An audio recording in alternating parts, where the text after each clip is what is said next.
नमस्कार, आपका बात 25 में स्वागत है। तो आज हम बात कर लेते हैं कुछ बहुत ही भयानक घटनाओं की, जो कि लंबे समय से बम्बई के फिल्म उद्योग और उससे संबंधित क्षेत्रों में होती रही है।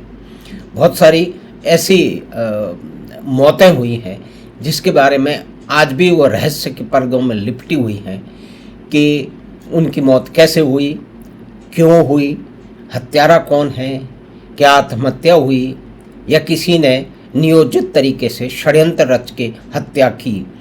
इसकी जानकारी पूरी तरह से शामिल नहीं है। इसमें बहुत ही बड़े बड़े नाम हैं, जिसमें बहुत पुराने नाम भी हैं। दिव्या भारती हैं, उनको बताया जाता है कि इंटरनल ब्लीडिंग से उनकी जो है मृत्यु हो गई। जिया खान है, उनके बारे में भी आज तक ये पूरी तरह से सामने रहस्य खुला नहीं, तथ्य सामने आए नहीं। परवीन बाबी की मौत, वो भी एक बहुत ही दुखद मौत थी। वो कहते हैं कि अकेलेपन में बीमार हो गई और उसके बाद के अंदर उनकी मृत्यु हो गई और बहुत दिनों तक लोगों को पता ही नहीं चला। श्रीदेवी की मौत एक बाथरूम के अंदर जो है, जो बाथ टब होता है उसमें डूबने से हुई। उसके बारे में कई तरह की बातें हैं, लेकिन पूरी तरह से खुलासा अभी भी नहीं हो पाया है, पूरी तरह से लोग मान नहीं पाए हैं। और बहुत ही पहले जाएं तो गुरुदत्त, उनके बारे में कहा जाता है कि शायद उन्होंने आत्महत्या की। उसके बाद में सिल्क स्मिथा, जो बड़ी जानी पहचानी और जिसको कहते हैं कि बहुत ही बहुचर्चित और विवादास्पद अभिनेत्री ही साउथ की, उनके बारे में भी ऐसा ही कहा जा सकता है। उसके बाद में प्रत्युक्ता बनर्जी, उसके हत्या का भी कुछ मालूम नहीं। नफीसा जोजफ, उनके बारे में भी। और फिर सुशांत सिंह राजपूत। अब सुशांत सिंह राजपूत की हत्या, और उसमें आज तक केस पूरी तरह से खुल नहीं पाया, क्योंकि ये जो एक मकड़ जाल है बम्बई के फिल्म उद्योग का, राजनीतिज्ञों का, ड्रग लॉर्ड का, स्मगलों और माफिया लोगों का, गुंडे बदमाशों का और व्यापारियों का, ये एक ऐसा मकड़ जाल है। इस मकड़ जाल ने की चपेट में आके बहुत सारे लोग जो है जिनके जीवन बर्बाद हो गए। कुछ अभिनेता हैं, उन्हें फिल्म नहीं मिलती क्योंकि उन्होंने किसी एक अभिनेता को, जिसकी चलती है, या कि फिल्म के किसी दादा को या कि किसी और को जो है वो उन्होंने अपने कर्मों से जो है वो नाराज़ कर दिया है, तो अब उनको फिल्में मिलनी बंद हो गई। चलिए, वो तो एक बात है, उससे फिल्म मिलना या ना मिलना वो तो उबर जाएंगे। हो सकता है समय बदले, उन्हें फिल्में मिलनी पड़ेंगी, लेकिन लोग तो जिनका जीवन ही समाप्त हो गया। तो इस कालखंड में जो सबसे अधिक चर्चित पिछले 5 सालों में है वो सुशांत सिंह राजपूत है।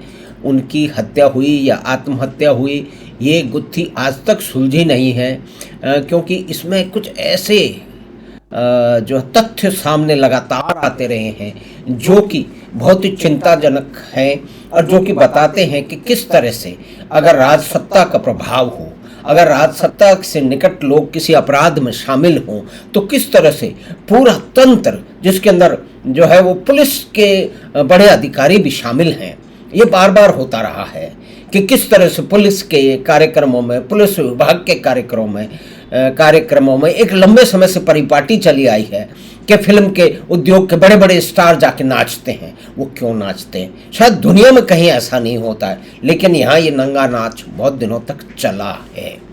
और इसके बहुत सारे कारण हैं, जिसके अंदर सभी मुख्य पात्र वही हैं। पुलिस के बड़े अधिकारी भी हैं, पुलिस के रिटायर्ड अधिकारी भी हैं, और उनका संबंध भी है अपराधियों से, स्मगलरों से, और देश के बाहर बैठे हुए आकाओं से। और फिर राजनीतिज्ञ हैं, राजनीतिज्ञों ने तो इस तरह के कई अपराधियों को पनपाया है। उसके बाद पुलिस तो है ही, उसके बाद ड्रग लॉर्ड, यानी कि बम्बई का जो नगरी है, जो कि फाइनेंशियल कैपिटल है भारत की, वहाँ पे ये भी धंधा, बड़े गोरख धंधा बड़े ज़बरदस्त तरीके से लंबे समय तक चलता रहा है।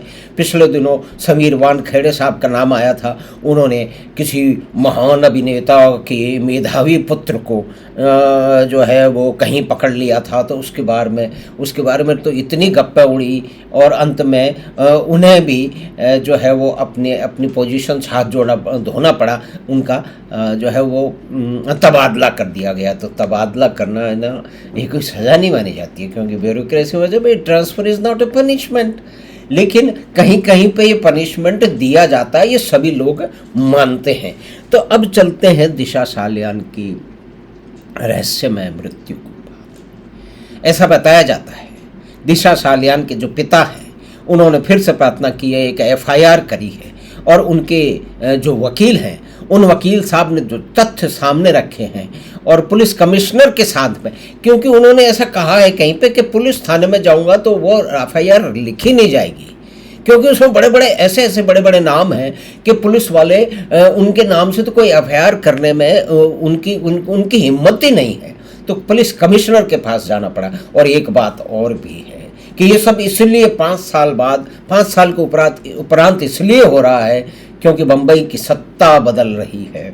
एक महाविनाश की पार्टियां थी जिनका नाम तो कुछ और था, लेकिन ये सारे कर्तव्य में अगर वो लिप्त पाए गए, जैसा कि जो है वो एफआईआर में लिखा गया है। इसमें देखिए कि कितने बड़े बड़े नाम हैं, ये मैं नहीं ले रहा हूँ, ये तो बड़े बड़े नाम हैं जो कि दिशा सालियान के पिता और उनके वकील ने कहा है कि उन्होंने कहा है कि हाई प्रोफाइल नेम है, जो कि आदित्य ठाकरे का नाम है, एक्टर रिया चक्रवर्ती का नाम है, दीनो मोरिया का नाम है, सूरज पंचोली का नाम है, और फिर police commissioner, retired police commissioner Paramvir Singh ji का नाम है, और डिसमिस किया हुआ एक सचिन वाजे, इनका एक बहुत ही बड़ा पुलिस का खिलाड़ी था, उसका भी नाम है। उसने कितने कितने बड़े बड़े कांड किए हैं, ये अलग अलग समय पे आप और हमारे सामने आता रहा है।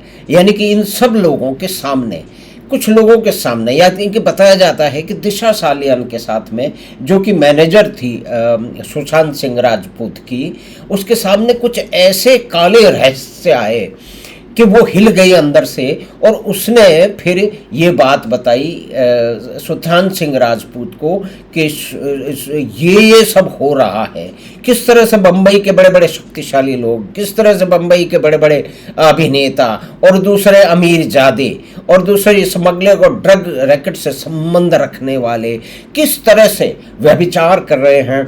इसमें अपराध की श्रेणी में आकर के वो ये सब बहुत ही भयानक किस्म के कार्य छोटे छोटे बच्चों के साथ कर रहे हैं, ये इस रिपोर्ट में लिखा गया है, कई और तरह से भी उद्धृत हो रहा है। तो अब उसने ये जब बात सुशांत सिंह राजपूत को बताई तो ऐसा बताया जाता है कि कोई वहाँ पे कोई अभिनेत्री जो उनकी मित्र थी वो वहीं थी, शायद वो रिया चक्रवर्ती थी, तो उसको सुशांत सिंह ने बताया, तो उसने तुरंत वहाँ से निकाल के उनसे किसी एक झगड़े का नाटक करके वो वहाँ से निकल गई। फिर उसने आदित्य ठाकरे को, कि सबसे बड़े आदमी थे, उनके पिताजी की सरकार चल रही थी, कितना पावरफुल, यानी कि इस परिवारवाद ने, आप देखिए कि इस देश के हर अंग में, हर खंड में, हर क्षेत्र में कुछ न कुछ बर्बादी की है। ये हो क्यों पाया है? क्योंकि परिवारों का शासन चलता रहा है, और इसमें भी एक परिवार का शासन है, एक इतना जो है वो निकृष्ट तरीके के कार्यकलाप करते रहे हैं, और उससे क्योंकि सत्ता में होने के कारण बचते रहे हैं। बड़े बड़े विद्वान हैं जो कि इस बारे में, दिशा सालियान के केस के बारे में, सुशांत सिंह राजपूत के केस के बारे में कुछ बोलना, वो प्रगतिशील बात नहीं मानते। प्रगतिशील बात था तो उन्हें ये जो एक फूहड़ कॉमेडियन है कुणाल कामरा, उसके ऊटपटांग वाक्यों में, उसके वाक्य विन्यास में लगती है। तो देखिए कि ये बहुत ही भयानक कांड है, और इसकी परतें अब इसलिए खुल चुकी हैं रही हैं, शायद ऐसी संभावना है कि दोबारा से एफआईआर होगी, दोबारा से पूरी की पूरी जांच होगी। बहुत सारे साक्ष्य इसमें मिटा दिए गए हैं, बहुत सारे साक्ष्य इसलिए सामने नहीं आए क्योंकि उस समय जो सत्ताधीश थे वो इन हत्याओं को और उसके पीछे पड़े हुए काले जो सच है उसको ढकना चाहते थे। अब परिस्थितियां बदल चुकी हैं, तो हम मानते हैं कि इसमें सचमुच कोई गहन जांच होगी और अपराधियों के सामने केस आएगा और फिर उन्हें सजा मिलेगी। तो हमें आशा है कि ये बम्बई में होने वाले जो घिनौने अपराध हैं, जिसमें वहाँ के बड़े बड़े सत्ताधीश, उनके मित्र, ड्रग माफिया, गुंडे बदमाश, पुलिस के अफसर, पुलिस के रिटायर्ड अफसर और काम करते हुए अफसर, इस तरह के लोग जिस तरह के शामिल हैं इन हत्याओं में, बहुत ही भयंकर तरह के कांड में, वो सामने आएगा। तो हमें आशा है कि छोटी सी बातचीत जो कि बहुत ही जो है वो क्या कहते हैं विभत्स घटनाएं और बहुत ही रहस्यमय हत्याएं मुंबई के फिल्म उद्योग और उससे मिले जुले लोगों के साथ में हुई हैं, जो कि लंबे समय से होती रही हैं। लेकिन आखिरी जो केस है जो कि सामने है, जिसकी बात हो रही है, वो सुशांत सिंह राजपूत और दिशा सालियान की हत्या का है कि उसके साथ में उसके पिता ने रिपोर्ट दाखिल की है, एफआईआर की है कि उसका बलात्कार किया गया और फिर उसको मार डाला गया, गला घोंट के मार डाला गया, और भी कई तरह के उसमें एलिगेशन है जो कि एफआईआर में शामिल हैं। लेकिन कहा यह गया कि वो 14वीं मंजिल से गिर के उसने आत्महत्या कर ली, लेकिन ऐसे कोई साक्ष्य पाए नहीं गए। 14वीं मंजिल से गिरने के बाद में जो कि शरीर की हालत हो जाती है, ऐसी हालत उसके स्वर्गीय दिशा सालियान के शरीर की नहीं थी। तो हमें आशा है कि छोटी सी बातचीत जो कि एक बहुत ही भयानक जो सत्य अब उजागर, काले सच जो कि घिनौने अपराध उजागर हो रहे हैं बम्बई की फिल्म नगरी और उससे जुड़े हुए लोगों के बीच में, राजनीतिकों के बीच में, पुलिस वालों के बीच में और अन्य अपराधी तत्वों के बीच में, वो आपको पसंद आई होगी तो आप चैनल बात 25 को सब्सक्राइब करें और लिंक अपने परिवार और मित्रों के साथ साझा करें। हम आपसे फिर मिलेंगे बात 25 की अगली बात में। धन्यवाद, नमस्कार।